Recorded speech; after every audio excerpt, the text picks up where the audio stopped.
El señor Marcelo Ebrard dio lectura al decreto presidencial en donde se declara como emergencia sanitaria por causa de fuerza mayor. Hace unos momentos en conferencia nocturna en Palacio Nacional, hoy 30 de marzo de este 2020, a las 7 de la noche, 19 horas. Escuchemos lo que dijo.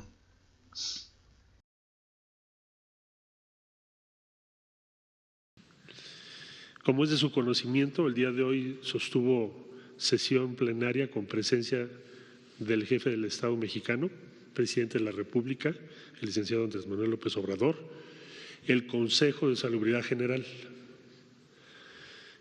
y emitió el siguiente documento. El Consejo de Salubridad General, con fundamento en la Constitución Política de los Estados Unidos Mexicanos, la Ley General de Salud, el Reglamento Interior del Consejo de Salubridad General y considerando que en términos de lo dispuesto en los artículos 73, fracción 16ª, base primera de la Constitución Política de los Estados Unidos Mexicanos y cuarto, fracción segundo de la Ley General de Salud, el Consejo de Salubridad General tiene el carácter de autoridad sanitaria y sus disposiciones generales son obligatorias para las autoridades administrativas del país.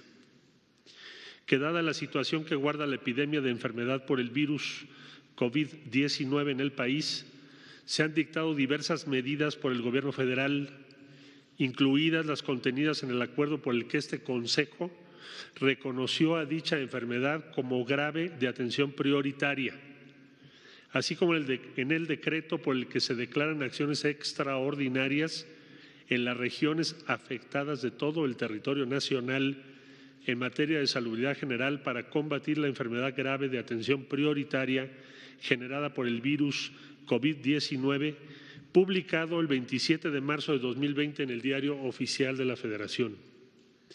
Que la Secretaría de Salud en las últimas horas ha señalado que el número de casos ha ido en aumento, por lo que ha recomendado que los habitantes del país permanezcan en sus casas para contener la enfermedad causada por el COVID-19 y que en virtud de lo anterior, este Consejo de Salubridad General, en uso de sus facultades y funciones previstas en el artículo 9, fracción 17ª de su reglamento interior, ha determinado la pertinencia de declarar como emergencia sanitaria por causa de fuerza mayor a la epidemia de enfermedad generada por el virus COVID-19, por lo que, con el afán de proteger la salud de los mexicanos, acordó expedir el siguiente acuerdo, por el que se declara como emergencia sanitaria por causa de fuerza mayor a la epidemia de enfermedad generada por el virus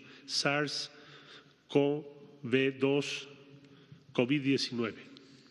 Primero, se declara como emergencia sanitaria por causa de fuerza mayor a la epidemia de enfermedad generada por el virus SARS-CoV-2 COVID-19. Segundo, la Secretaría de Salud determinará todas las acciones que resulten necesarias para atender la emergencia prevista en el artículo anterior. Transitorio, único.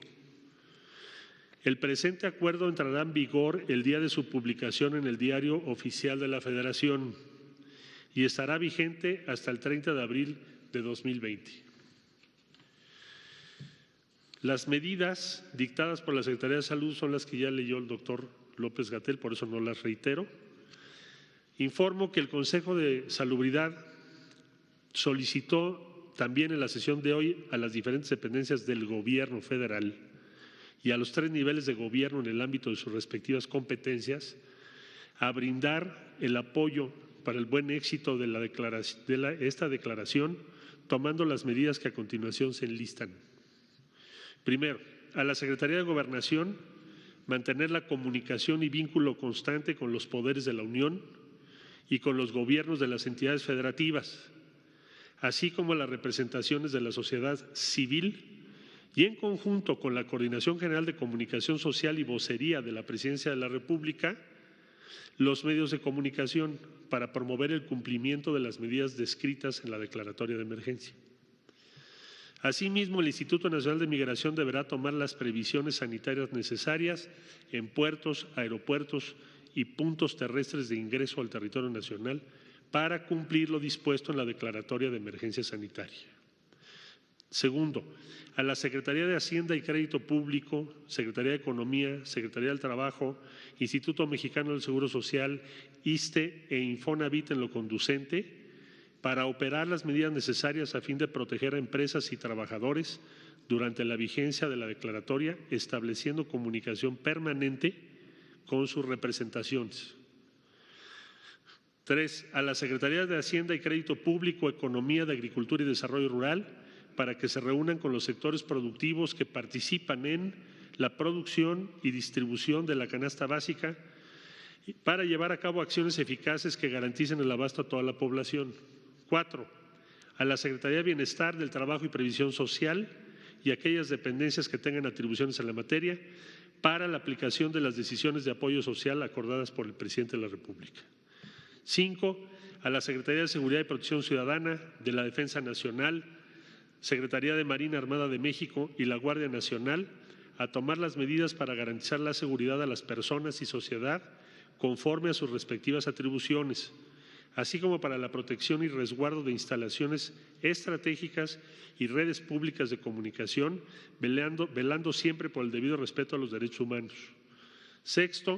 A las Secretarías de Hacienda y Crédito Público, de Economía, de Salud, de la Función Pública, Instituto Mexicano del Seguro Social, INSABI, ISSSTE, para resolver las necesidades de recursos humanos, equipo, dispositivos médicos y medicamentos que sean necesarios para que se garantice la atención oportuna y suficiente a quienes requieran atención médica en función de la pandemia del COVID-19.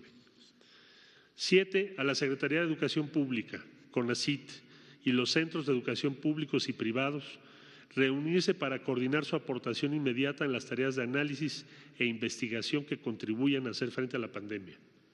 8. A la Secretaría de Comunicaciones y Transportes, para la aplicación de disposiciones de esta declaratoria en lo que hace a vuelos, entradas y salidas de aeropuertos y puertos, en coordinación con la Secretaría de Marina Armada de México. 9. La Secretaría de la Función Pública acompañará los procesos de adquisición necesarios para atender la emergencia temporal. Y 10. La Secretaría de Relaciones Exteriores hará lo necesario para la protección a los mexicanos en el exterior y apoyará al sector salud, INSABI, Instituto Mexicano de Seguro Social e ISSSTE, para facilitar el abasto y suministro de insumos médicos para hacer frente al COVID-19. Hasta aquí los acuerdos tomados por el Consejo de Salubridad el día de hoy. Muchas gracias, doctor. Muchas gracias a ustedes. ¿Cuáles son las medidas sanitarias de las que mencionaban? ¿Cuáles son las medidas de seguridad sanitaria que comentó el señor Marcelo Ebrard, que ya habían dicho el doctor Hugo López-Gatell?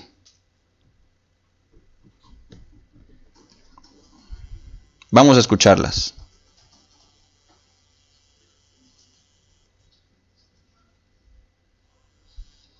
Para atender la emergencia sanitaria. Esta emergencia sanitaria requiere actividades laborales en la rama médica, paramédica, administrativa y apoyo del sector salud, tanto en el campo público como en el campo privado. También las involucradas en la seguridad pública, la protección ciudadana, la defensa de la integridad y la soberanía nacional, la procuración e impartición de justicia, así como la actividad legislativa en los niveles federal y estatal. El grupo C es los sectores que se consideran esenciales para el funcionamiento fundamental de la economía. No enunciaré en este momento ningún detalle, saldrá publicado, pero es una lista muy específica de cuáles son las actividades consideradas como esenciales para el funcionamiento de la economía. El inciso D, la operación de los programas sociales del gobierno. Esto lo aclaro, es muy importante que continúe la operación de los programas sociales del gobierno. Entonces, las oficinas públicas harán una reducción inmediata de las actividades administrativas accesorias, pero la operación no para. E inciso C, la conservación y mantenimiento de la infraestructura crítica que asegura la producción y distribución de servicios indispensables, agua, energía, drenaje, saneamiento básico, etc. La medida 2 es la siguiente: en todos los sectores y actividades que han sido definidos como esenciales y por lo tanto que no paran, se deberá aplicar de manera obligatoria las siguientes acciones: no realizar reuniones o congregaciones de más de 50 personas, más de 50, se reduce el límite. Además del lavado frecuente de manos, estornudar y toser aplicando la etiqueta respiratoria, el saludo a distancia y todas las demás medidas de sana distancia vigentes y emitidas por la Secretaría de la Salud en lo que hemos llamado la Jornada Nacional de Sana Distancia, que naturalmente se extiende ahora hasta el 30 de abril. La medida 3 es que se exhorta a toda la población residente en territorio mexicano, incluida la que arriba al territorio mexicano procedente del extranjero y que no participe en actividades esenciales, a cumplir el resguardo domiciliario corresponsable en las mismas fechas, desde hoy 30 de marzo y hasta el 30 de abril de 2020. ¿Qué se entiende como resguardo domiciliario? A la limitación voluntaria de movilidad, permaneciendo en el domicilio el mayor tiempo posible. La medida 4 es que el resguardo domiciliario corresponsable se aplica de manera estricta a toda persona mayor de 60 años y hemos reducido el umbral también con respecto a la medida previamente publicada. O bien personas con diagnóstico de hipertensión arterial, diabetes, enfermedad cardíaca o pulmonar, inmunosupresión, ya sea adquirida o provocada, en estado de embarazo o puerperio inmediato, independientemente de que su actividad laboral se considere esencial. Es decir, para las actividades esenciales se necesita personal, pero si el personal está en una de estas categorías, tanto en sector público, privado o social, estas personas no deberán ir a trabajar y deberán ser reemplazadas por personas fuera de estas categorías. Y una aclaración importante es que el personal esencial de interés público, esto incluye a los funcionarios de gobierno de todos los niveles, podrá de manera voluntaria presentarse a laborar, pero solo aquel que se considera esencial de interés público. Medida 5. Una vez terminada la suspensión de actividades no esenciales y el resguardo domiciliario corresponsable, es decir, después del 30 de abril, la Secretaría de Salud, en acuerdo con la Secretaría de Economía y la Secretaría del Trabajo, emitirá lineamientos para el regreso escalonado y regionalizado a las actividades laborales, económicas y sociales en toda la población de México. Penúltima, la medida 6, se deberán postergar hasta nuevo aviso todos los censos y encuestas a realizarse en territorio nacional que involucren la movilización de personas y la interacción física cara a cara entre las mismas. Medida 7. Todas las medidas deberán aplicarse con estricto respeto y apego a los derechos humanos. Gracias. Muchas gracias. Bueno, ya escuchamos las medidas de seguridad sanitaria que se están implementando y el decreto presidencial que leyó el licenciado Marcelo Ebrard. Ahora, ¿qué significa esto? Le preguntaron a las autoridades si habrían sanciones, cuál es el protocolo, o si esto es una medida estricta. Una medida estricta para todo el pueblo de México. Y esta fue la respuesta que dio el doctor Hugo López-Gatell.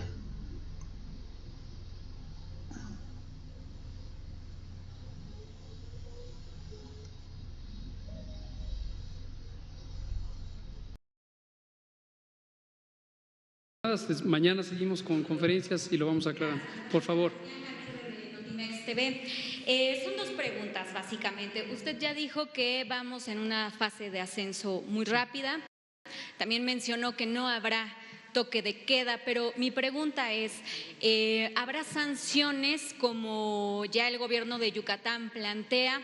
Ellos, pues plantean a la gente, quien no respete el aislamiento, pues van a hacer ya sea 3 años de cárcel o incluso multas de más de hasta 86,000 pesos. Y es que en los recorridos que hemos hecho durante la semana y desde que usted está invitando, por supuesto, a la gente a aislarse, pues pareciera como si estuvieran de vacaciones.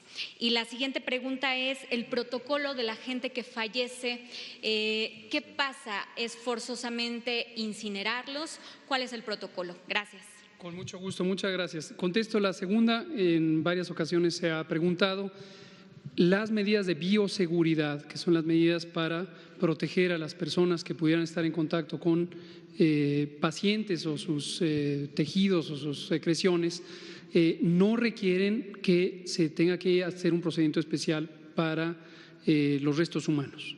Que quede muy claro, ya todos sabemos, no se trata de un procedimiento especial para el manejo de restos humanos, hay medidas de bioseguridad y en este caso no se trata de un virus en donde existan importantes riesgos del manejo de los restos humanos, más allá de los convencionales previstos en el reglamento de la Ley General de Salud para la disposición de cadáveres y otros restos humanos. Y hay una guía de bioseguridad que publicamos desde la primera semana de febrero y se detalla todo esto. Sobre el tema de las sanciones y la participación social, como ha dicho el canciller Marcelo Ebrard, apelamos a la responsabilidad social. Somos un pueblo en general solidario, fraterno y tenemos que actuar unos con otros, como lo hemos hecho efectivamente en innumerables crisis. México es un pueblo resistente, un pueblo que contribuye en las mejores causas cuando encuentra ese sentido humano de colaboración. Y este es el momento, quédate en casa. Quédate en casa, no podría ser más enfático, quédate en tu casa, no salgas porque te vas a proteger a ti, a tu familia, a tu comunidad y absolutamente a todas las personas que residimos en este país. Hay que quedarnos en casa. Entonces, esa es la sí, pero lo contagió a sus colegas profesionales. ¿Pero tienen un estimado de cuántas personas han contagiado, personal de salud? Lo hemos tenido en algunos brotes como este, que estos brotes que pudieran ocurrir en unidades de salud. Blanca Valadez, colega, Araceli. Y luego nos vamos a la siguiente fila. Buenas tardes a todos. Estas medidas que son de carácter obligatorio, en caso de que no sean acatadas por la iniciativa privada, por algunos grupos, ¿a qué serían merecedores en caso de no acatarlas, no cumplirlas? ¿De qué manera podrían proteger a los sectores más vulnerables? Estamos hablando de una población muy amplia en México con cardiopatías, enfermedades, es decir, ¿ellos cómo se van a proteger? Porque dentro de estos mecanismos son los sectores que están protegiendo. Y también la participación de las Fuerzas Armadas, de la Marina y Defensa Nacional, preguntarles, ¿estos operativos también es para resguardar la seguridad? Últimamente hemos visto brotes, algunos aislados de gente que está cometiendo ilícitos. En este sentido, ¿cómo van a proteger la seguridad de las personas? Si nos pueden dar a detalle. Muchas gracias. Sí, le contesto primero la parte de salud. Dejo en claro dos cosas que me gustaría que nadie confunda. Una, declarar la emergencia sanitaria por causa de fuerza mayor relacionada con la epidemia de COVID no quiere decir, que quede muy claro, no quiere decir un estado de excepción. Y lo digo porque ya empiezan a circular las especulaciones de que podría haber un toque de queda, desabasto. No se confundan con eso. Declarar la emergencia lo que nos permite es una mayor efectividad en la coordinación intragubernamental, que estamos muy satisfechos de ella porque ha sido muy fluida en todos los órdenes de gobierno y también a través de todos los sectores. Pero lo que nos permite sobre todo es sumar los esfuerzos. Invitamos enfáticamente al sector privado y el sector social a que se sumen, a que tengan muy claro que esta es la última oportunidad para reducir los contagios. Si entramos en la fase acelerada con muchos contagios, con muchos casos, no se va a poder limitar la epidemia. Que quede muy claro, no queremos vivir el escenario que viven desafortunadamente otros países que no redujeron el número de casos al inicio del periodo de transmisión acelerada. Entonces, este es el momento, no hay duda alguna, este es el momento y todos y todas los miembros de la sociedad se tienen que sumar. Cuando usted dice qué consecuencias pueden tener, bueno, la más ominosa es excluirse de la solidaridad social y ser parte del problema y no de la solución. Y creo que la sociedad es quien mejor puede juzgar quién se está sumando, quién está contribuyendo al bien común y quién va a ser responsable de que tengamos una mayor seguridad sanitaria o no. Ese es el asunto. Y respecto a la seguridad, solo dejar en claro, el Plan Marina y el Plan DN3 son planes de apoyo a la población civil por parte de las Fuerzas Armadas, no es un componente de su carácter militar en otras áreas que son de su competencia.